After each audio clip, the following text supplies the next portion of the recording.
Bonjour à tous amis trompettistes, j'espère que vous allez bien, que vous avez la forme. Pour ma part, je vais bien. On a atteint les 106 abonnés sur ma chaîne YouTube. Pour les nouveaux abonnés qui sont arrivés sur ma chaîne YouTube, je vous remercie énormément de vous être abonnés. Ça me fait très plaisir d'ailleurs, ça me permet de me lancer à continuer à faire des vidéos YouTube, etc. Et ça c'est important pour moi. Alors aujourd'hui, je vais parler d'un sujet. C'est un sujet que j'ai eu un défaut dans mon parcours instrumental.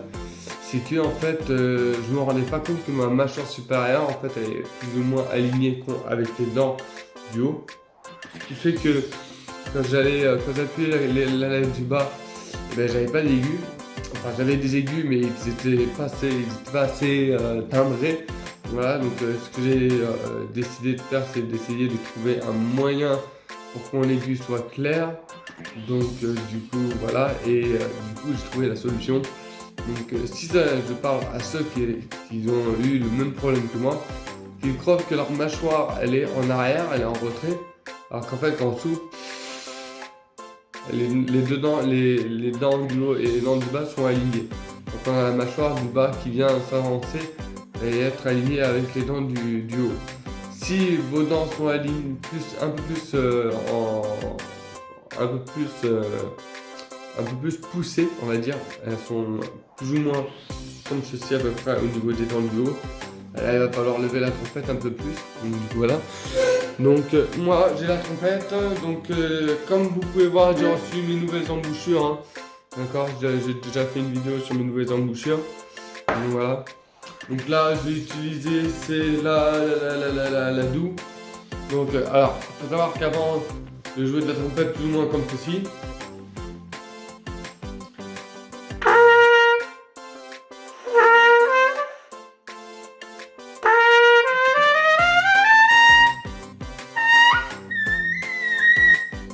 J'avais de l'aigu, il n'y avait pas de problème, mais j'appuyais vachement sur la lèvre du bas. C'est-à-dire quand je faisais un contre-fa, je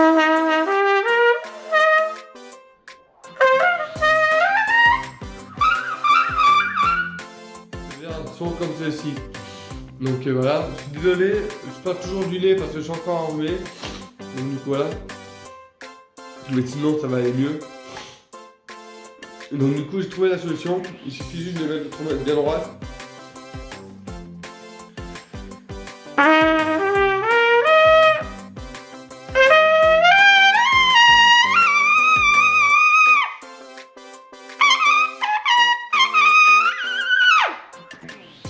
Automatiquement quand on met la trompette qui est droite, automatiquement on a un son qui est rectiligne. Donc par exemple, je mets là. En jouant comme si je jouais avant que. Si je jouais on va dire. Avant je jouais comme ça.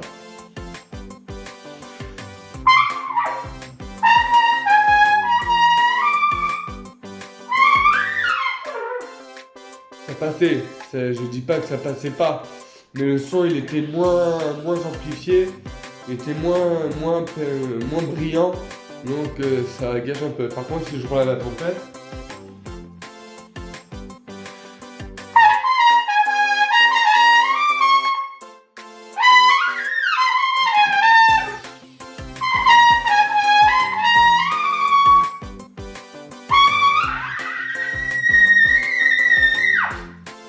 automatiquement il y a un changement de son qui est différent. Donc voilà, donc le changement de son il est vraiment différent. Donc voilà, et honnêtement, je savais pas que ma mâchoire du bas elle était alignée avec les dents du haut. Donc du coup j'ai perdu énormément de temps, mais j'ai quand même développé les aigus malgré que les dents du bas soient alignées avec le haut. J'ai développé les aigus, ce qui veut dire que quand je fais un contre-sol avant.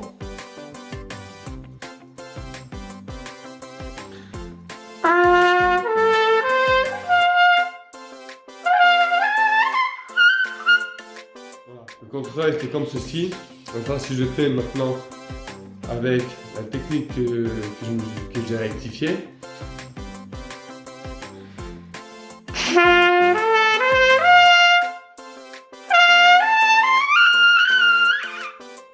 Voilà. Donc ça donne un son beaucoup plus clair, beaucoup plus timbré, beaucoup plus riche. Un son beaucoup plus clair surtout. Surtout quand on est dans les aigus.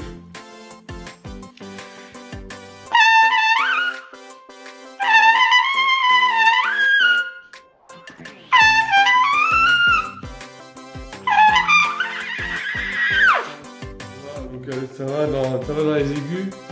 Et finalement on appuie sur la lèvre du haut. Mais la lèvre du haut en fait c'est pas une lèvre grattonnée. C'est pas une lèvre qui est plus ou moins à appuyer. En fait parce que la lèvre du haut en fait elle est là pour les grattes. Par exemple. La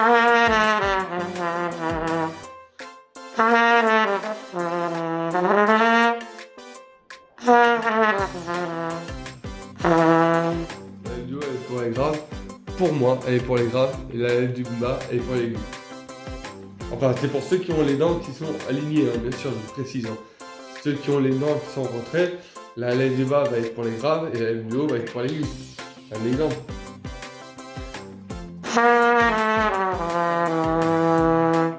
Il va falloir pratiquer le mouvement le plus haut. Donc voilà, mais pour les aigus.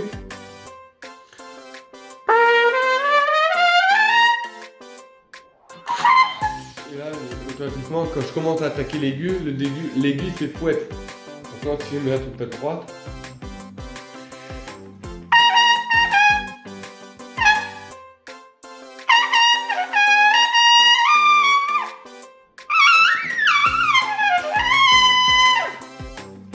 Automatiquement l'aigu n'est pas le même, hein. Donc voilà, alors ça veut pas dire que c'est l'embouchure, hein. Je pense que l'embouchure, voilà. Si je prends la Belmondo, qui est une embouchure de jazz,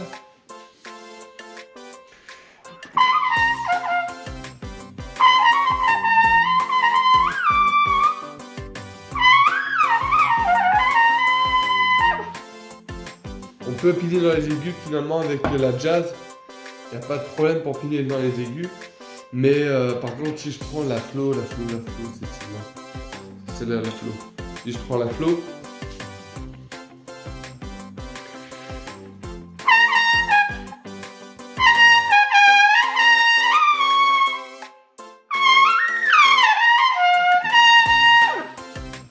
automatiquement elle a plus d'aigus, hein, donc c'est vrai que.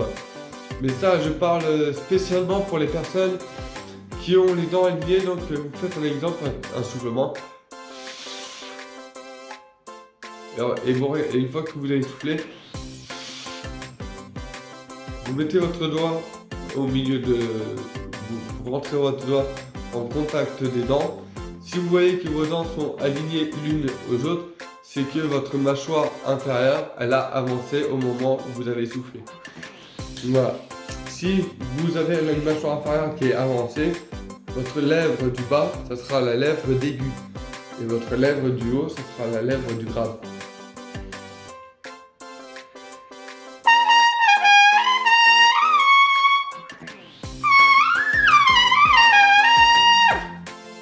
Voilà, donc c'est vrai que comme ça paraît bizarre, mais c'est comme ça que je me suis corrigé. C'est comme ça, je vous rassure, les volets sont verts. Hein. Voilà. C'est comme ça que je me suis corrigé, c'est comme ça que j'ai appris à... Parce que j'ai fait une vidéo, j'ai fait un short quand j'allais dans les sur aigus. Et en fait, je me suis rendu compte que la trompette, elle était vachement levée en fait. Donc elle était rectiligne. Voilà, donc si je me mets face à vous...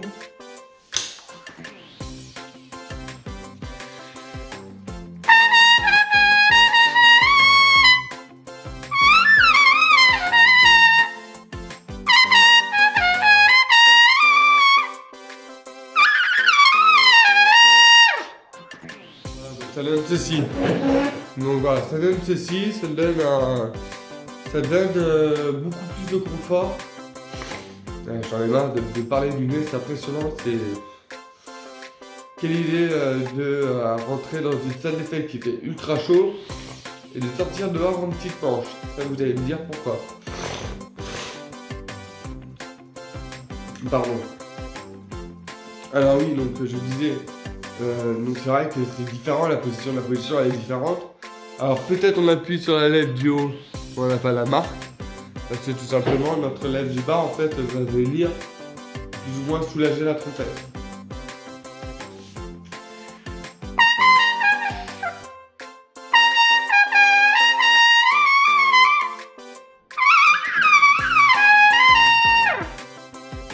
Voilà, donc c'est plus ou moins. Après, on peut faire un petit effet aussi. Hein.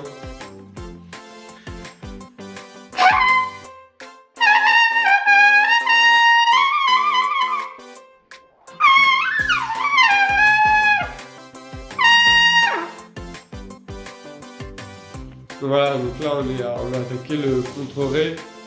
Après, si on veut faire un contre-fa, c'est encore plus facile.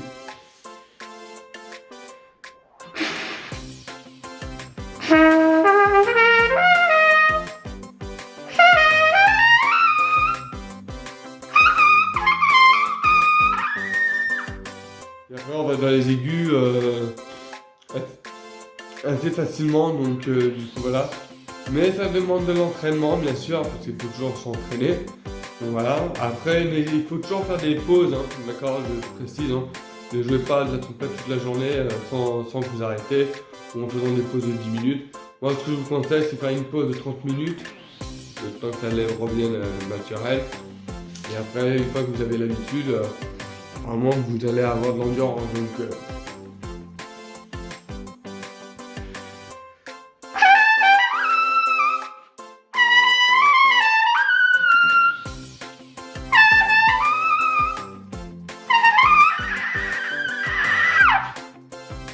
là,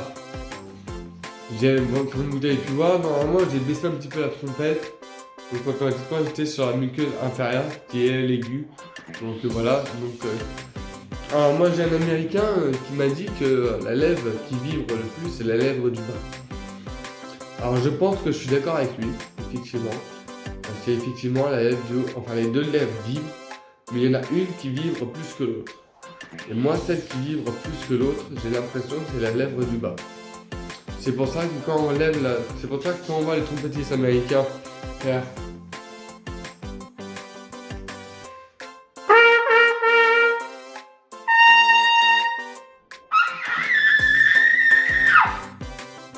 quand on vient voir les trompettistes américains qui lèvent la trompette bien droite, c'est qu'il y a une certaine raison, c'est que c'est la lèvre du bas qui vibre le plus.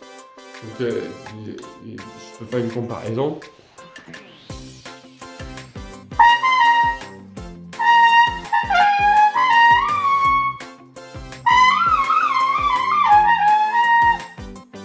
Donc ça, c'est la lèvre du bas qui vibre.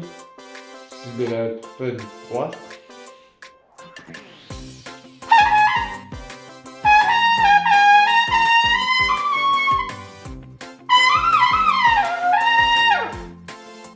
Donc automatiquement, c'est vrai que on a une grosse différence. Hein. Après, on peut très bien jouer avec la lèvre du bas avancée, mais en ayant la trompette un peu tombée, on va dire.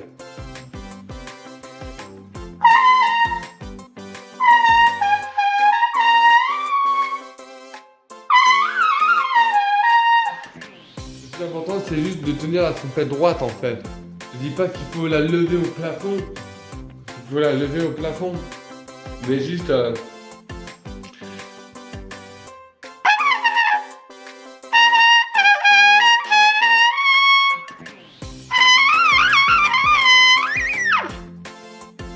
Le fait de la lever un petit peu, ça peut aider à la lèvre supérieure.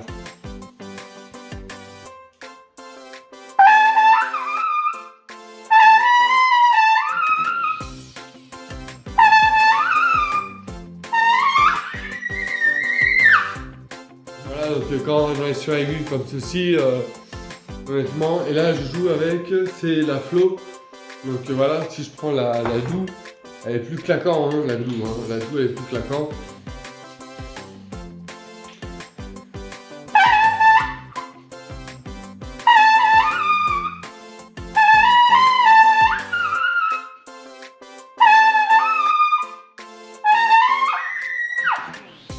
Pratiquement, on va aller plus dans l'aigu avec une cuvette plus relevée qu'avec une cuvette qui est un peu plus profonde. Pareil si je le joue. Hein.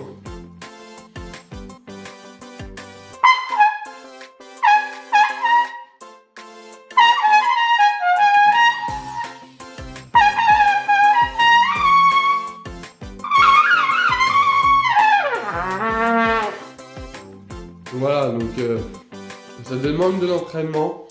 Donc si je joue devant vous,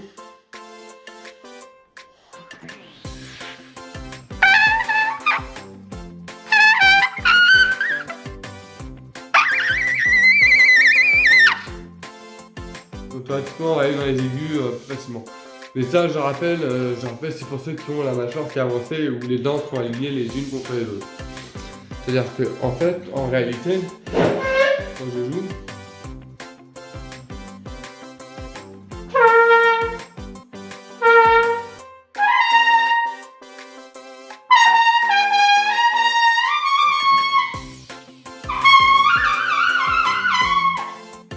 alors on peut faire ceci, ou alors il y a des trucs qui...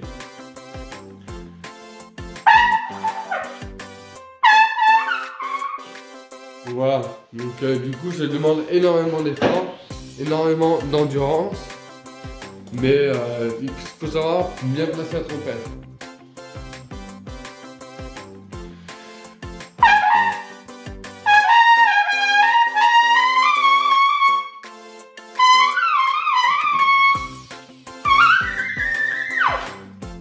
Et après automatiquement ça vient tout seul.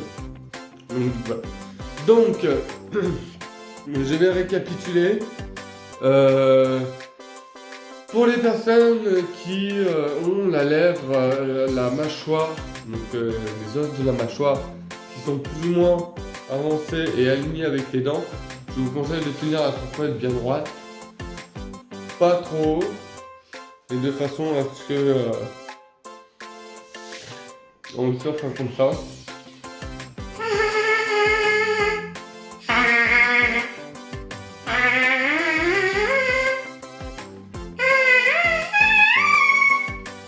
Voilà, donc à tenir en mouchoir comme ceci.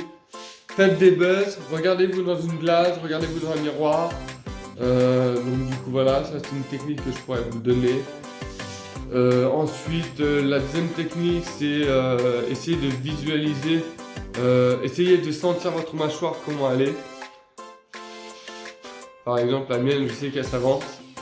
Elle s'avance de très peu, hein, parce que les dents donc, généralement les dents sont comme ça. Donc il y a l'air qui passe comme ceci, la mâchoire s'avance très peu. Hein. Voilà. Donc on a les dents qui sont... Là, je sens que mes dents sont alignées. Ce qui fait que quand je vais prendre la trompette, et ben si je me mets debout, je vais incliner. Alors, on va pas se mettre au niveau de la lumière. Ce qui veut dire que quand je vais jouer,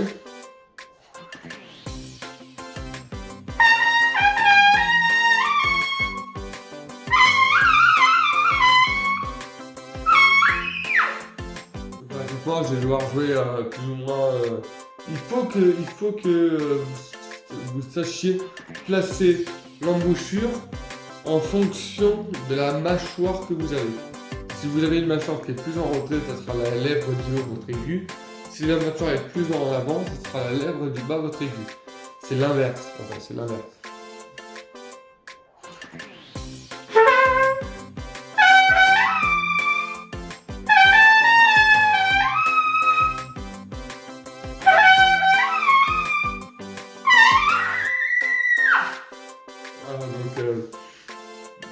Ça peut être ainsi comme ça. Donc, par exemple, si je prends, on va dire la Geva 1 demi-C.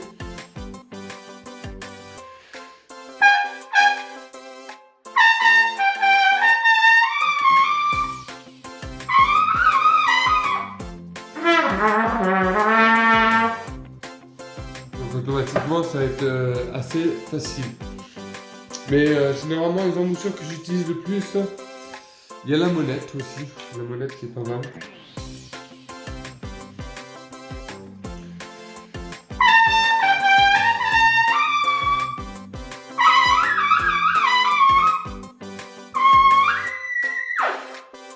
C'est pas mal aussi. Donc la monette. On a la Belmondo.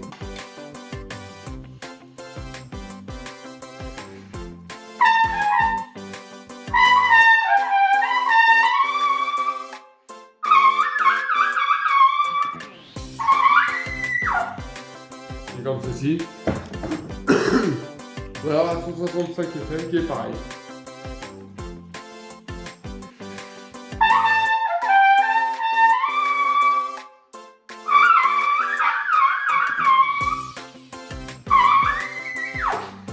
Qui est pareil.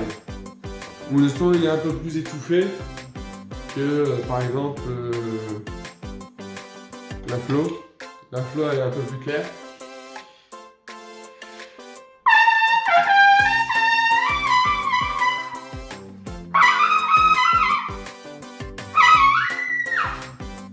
Voilà.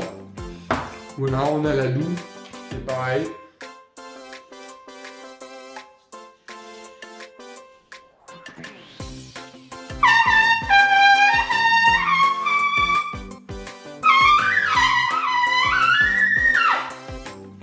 Qui est comme ceci, qui permet de aller dans l'aigu plus simplement. Donc voilà. Donc du coup ce sera tout pour cette vidéo. J'espère qu'elle vous aura plu, qu'elle vous aura permis de mieux comprendre, on va dire, sur au niveau buccal. Je vais dire comme ça, c'est un peu plus professionnel. Au niveau des os buccales, donc voilà, des os de la mâchoire. Donc il faut savoir qu'il y en a, ils jouent sur le côté, il y en a d'autres qui jouent plus ou moins en haut, il y en a d'autres qui jouent plus ou moins en bas, il y en a d'autres ils jouent plus ou moins de l'autre côté, enfin ça dépend et tout. Mais en tout cas, il faut savoir, il faut connaître son corps. C'est-à-dire, il faut que, comme vous savez,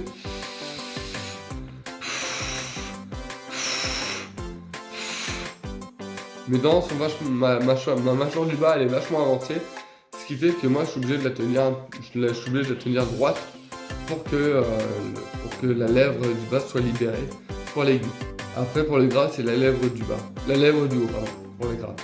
Donc voilà. En tout cas j'espère que cette vidéo vous aura plu, qu'elle vous aura permis de comprendre un peu mieux pour les personnes bien sûr qui ont tendance à avoir la mâchoire un peu en avant. La mâchoire du bas surtout. La mâchoire du bas en avant. Donc voilà, si vous avez aimé cette vidéo, n'hésitez pas à liker, partager, commenter, activer la cloche de notification, vous avez oublié. Et bien sûr, les trompettistes, je vous souhaite un bon travail et je vous dis ciao, à la prochaine pour une prochaine vidéo.